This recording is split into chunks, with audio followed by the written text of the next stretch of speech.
अमेरिकी राष्ट्रपति Donald Trump भले ही ईरान और इजराइल के बीच युद्ध विराम की बात कर रहे हों, लेकिन उनके दावे खोखले मालूम हो रहे हैं।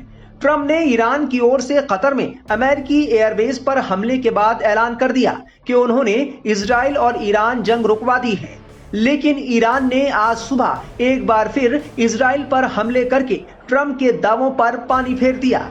इजराइल और अमेरिका की कोशिश ईरान के यूरेनियम संवर्धन को खत्म करने की थी। अमेरिका ने इसी रणनीति के तहत ईरान के 3 न्यूक्लियर साइट को निशाने पर लिया था। हालांकि ईरान का कहना है कि वहां यूरेनियम थे ही नहीं और उनके परमाणु ठिकानों को कोई नुकसान नहीं पहुंचा। द टेलीग्राफ ब्रिटेन की रिपोर्ट के मुताबिक अटैक से पहले ही 400 किलोग्राम यूरेनियम को ईरान ने शिफ्ट कर लिया। इसके बारे में किसी को कोई जानकारी नहीं है। मंगलवार सुबह ईरान ने इजराइल पर मिसाइल और रॉकेट हमले किए। इस हमले में 8 इजरायली नागरिकों की मौत हो गई और कई लोग घायल हुए हैं। इजराइल और ईरान के बीच जंग को आज 12 दिन हो चुके हैं। इजराइल ने ईरान पर हमला करके इस लड़ाई की शुरुआत की थी, जिसके बाद से ईरान लगभग हर दिन इजराइल पर मिसाइलों की बारिश कर रहा है। इजराइल के तेल अवीव और हाइफा समेत कई शहरों में तबाही का मंजर साफ देखा जा सकता है। इजराइल को शायद अंदाजा नहीं था कि ईरान के हाथों उसे ऐसी चोट मिलेगी। ईरान अपने दम पर यह लड़ाई लड़ रहा है। एक तरफ इजराइल के साथ अमेरिका है, वहीं ईरान इस लड़ाई में अकेले डटा दिख रहा है। ईरान ने जिस तरह ऑपरेशन ट्रू प्रॉमिस को अंजाम दिया, उससे ईरान की ताकत की पूरी दुनिया में चर्चा हो रही है। इस सब के बीच अब ये मांग भी उठने लगी है कि इजराइल और ईरान में अब युद्ध विराम होना जरूरी है, ताकि और खराब नौबत ना आए। ये अच्छी बात है। मैं समझता हूँ भारत भी इसको वेलकम करेगा, पूरी दुनिया इसको वेलकम करेगी। ये बहुत अच्छा इजराइल के लिए अच्छा है, ईरान के लिए, लोगों के लिए अच्छा है, मिडिल ईस्ट के लिए, पूरी दुनिया के लिए अच्छा है। इससे पहले कि ये और बढ़ जाता और वर्ल्ड वार 3 हो जाती और उससे बर्बादी और कत्लो गारत दुनिया भर में होता, क्या फायदा। उससे अच्छा है अगर किसी किस्म का सीज फायर कोई एग्रीमेंट रीच हुआ है, तो ये इसको हमें सबको इसका वेलकम करना चाहिए। मैं समझता हूँ भारत के लिए दोनों ईरान और इजराइल दोनों दोस्त हैं और भारत तो एकदम इसको वेलकम करेगा। और मैं समझता हूँ यहाँ प्रेसिडेंट ट्रंप का बहुत कंस्ट्रक्टिव रोल रहा है कि इन स्पाइट ऑफ कल रात का हमला जो ईरान ने किया उनके 4 बेसिस पर मिडिल ईस्ट के, उसके बावजूद उन्होंने रिस्पॉन्ड नहीं किया और इन दोनों का एग्रीमेंट करवाया। मैं समझता हूँ इसको दुनिया को वेलकम करना चाहिए और इसका बढ़ावा देने से स्वाय डेथ और डिस्ट्रक्शन के कुछ हाथ नहीं लगेगा। सर, वहीं ईरान की तरफ नहीं है और कुछ ऐसा वो देर आर कंफ्यूजिंग सिग्नल्स। वो अगर आपको याद होगा ऑपरेशन सिंदूर को जब हॉल्ट किया था इंडिया और पाकिस्तान के डीजीएमओज के एग्रीमेंट फोन के बाद, तो तब भी एक दिन शायद ड्रोन चलते रहे। तो इस तरह की ऑन ग्राउंड कंफ्यूजन रहती है। बट मैं समझता हूँ प्रेसिडेंट ट्रंप ऐसे ट्वीट नहीं करते। अगर उन्होंने ट्वीट किया, मैंने पढ़ा उनका ट्वीट कि किसी किस्म का एग्रीमेंट हुआ है, बातचीत हुई है इजराइल और ईरान के बीच, तो इसको वेलकम करना चाहिए और मैं समझता हूँ सभी के लिए अच्छा है, दुनिया भर के लिए अच्छा है। ईरान और इजराइल के बीच हिंसक संघर्ष 13 जून को शुरू हुआ, जब इजराइल ने ईरान के परमाणु कार्यक्रम को नष्ट करने के मकसद से ऑपरेशन राइजिंग लॉयन शुरू किया। ईरान के परमाणु कार्यक्रम को इजराइल लंबे वक्त से अपने वजूद के लिए खतरा मान रहा है। हमलों में वरिष्ठ ईरानी सैन्य अधिकारी और 10 परमाणु वैज्ञानिक भी मारे गए। इस हमले के बाद ईरान ने कहा था कि वो इजराइल को सबक जरूर सिखाएगा। 4 जगहों पे कतार, कुवैत, इराक और बहरीन में यूएस के बेसिस जहां थे उन पर हमला किया था मिसाइल से। लेकिन ये बहुत सूझबूझ की, समझदारी की बात है कि अमेरिका ने इसको रिस्पॉन्ड नहीं किया और इसको ज्यादा नुकसान भी नहीं हुआ। तो उन्होंने इसको एक मौका समझ के ईरान और इसराइल का एग्रीमेंट करवाया सीज फायर का। मैं समझता हूँ यही एक मैच्योरिटी है बड़े सुपर पावर की। बहुत अच्छा, इसको दुनिया भर में वेलकम करना चाहिए। सर वही एमईए का एक बयान आया कि ओआईसी को पाकिस्तान के प्रोपेगेंडा में नहीं पढ़ना चाहिए। उनको सबको पता है कि पाकिस्तान किस तरह का आतंकवाद को सपोर्ट कर रहा है। बिल्कुल सही, एमईए का जो स्टेटमेंट है बिल्कुल सही। पाकिस्तान आए दिन ओआईसी के प्लेटफॉर्म को मिसयूज करता है।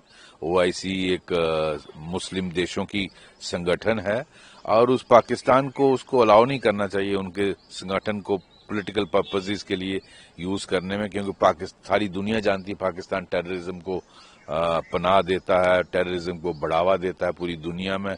सिर्फ भारत में नहीं, पूरी दुनिया में हजारों लोग इस टेररिज्म की वजह से अपनी जान खो बैठे हैं और भारत में पाकिस्तान से ज्यादा मुस्लिम लोग रहते हैं।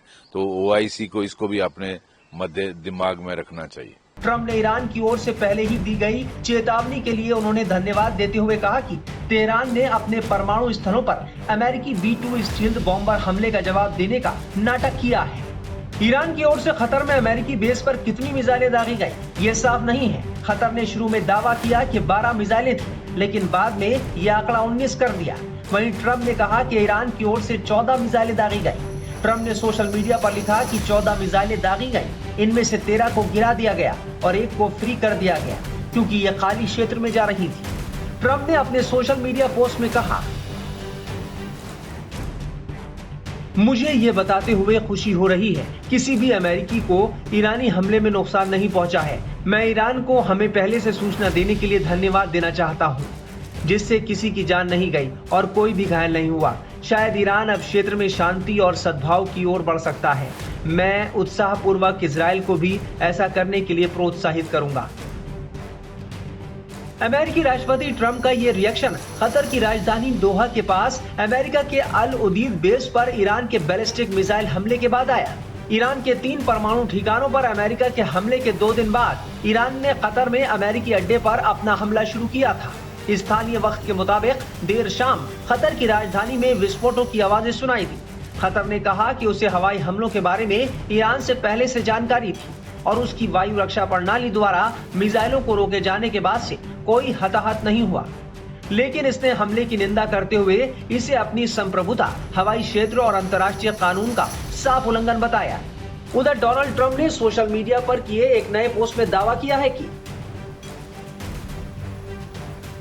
इजराइल और ईरान करीब एक साथ मेरे पास आए और कहा शांति।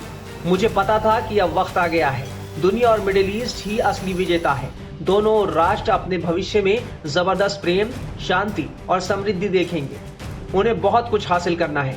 फिर भी अगर वो धर्म और सत्य के मार्ग से भटक गए तो उन्हें बहुत कुछ खोना पड़ेगा। इजराइल और ईरान का मुस्तकबिल असीमित है और महान वादों से भरा हुआ है। ईश्वर आप दोनों को आशीर्वाद दे। ईरान के विदेश मंत्री अब्बास अराक्ची ने अमेरिकी राष्ट्रपति डोनाल्ड ट्रम्प के सीजफायर के दावे का खंडन किया है। ट्रम्प के ऐलान के कुछ घंटे बाद जारी एक बयान में अराक्ची ने साफ किया कि ऐसा कोई समझौता नहीं हुआ है। अराक्ची ने सोशल मीडिया पोस्ट में लिखा, जैसा कि ईरान ने बार बार साफ किया है, इजराइल ने ईरान पर जंग शुरू की। अभी तक किसी भी युद्ध विराम या सैन्य अभियानों को खत्म करने को लेकर कोई समझौता नहीं हुआ है।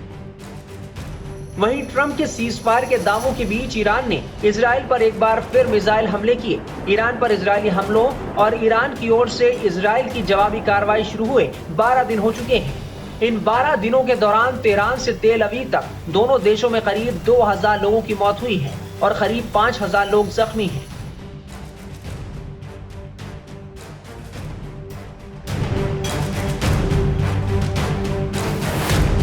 अमेरिका ने दावा किया है कि 22 जून को उसने एयर स्ट्राइक में ईरान के 3 परमाणु ठिकानों को ध्वस्त कर दिया। हमले की जानकारी 22 जून की सुबह अमेरिकी राष्ट्रपति डोनाल्ड ट्रम्प ने खुद दी और अपने सैनिकों की तारीफ की। साथ ही साथ कहा कि ऐसा दुनिया में कोई नहीं कर सकता। अमेरिका ने अपने हमलों में फोर्दो, नतांज और इस्फहान परमाणु ठिकानों को निशाना बनाया। इस बीच फोर्दो परमाणु प्लांट पर हमले की सैटेलाइट तस्वीरें सामने आई हैं। अमेरिका दावा कर रहा है कि फोर्दो परमाणु प्लांट को नष्ट कर दिया गया है। एक पूर्व यूएन परमाणु निरीक्षक डेविड अल्ब्राइट ने massive ordnance penetrator bunker busting बमों का जिक्र करते हुए कहा कि अमेरिका ने बमों के जरिए प्लांट को छेद दिया। मैं उम्मीद करता हूं कि प्लांट को नुकसान पहुंचा होगा। हालांकि सैटेलाइट इमेजरी के आधार पर परमाणु ठिकानों के नुकसान के स्तर का आकलन करना बेहद मुश्किल है। इसे लेकर जानकार भी कुछ साफ साफ नहीं कह रहे। ईरान का फोर्दो परमाणु प्लांट पहाड़ों के बीच में है, जो कि जमीन के अंदर बना हुआ है। सैटेलाइट इमेज में 6 छेद दिखाई देते हैं, जहां बंकर बस्टिंग बम पहाड़ में घुस गए। हालांकि जमीन के ऊपर तबाही साफ देखी जा सकती है।